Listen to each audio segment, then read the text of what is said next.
I have an opinion on everything, so don't worry about that.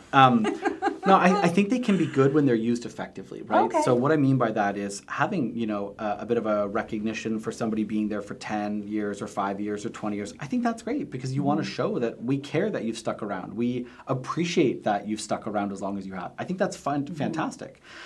I don't think that should take the place of other appreciation and acknowledgement. So acknowledgement for a job well done, making sure that positive reinforcement and positive feedback is provided. So it's not sort of, well, Ben, I didn't really say much to you this month because you got that 20-year award last year. I mean, you've been here 20 years. What more? What you still want positive feedback? Come on, dude.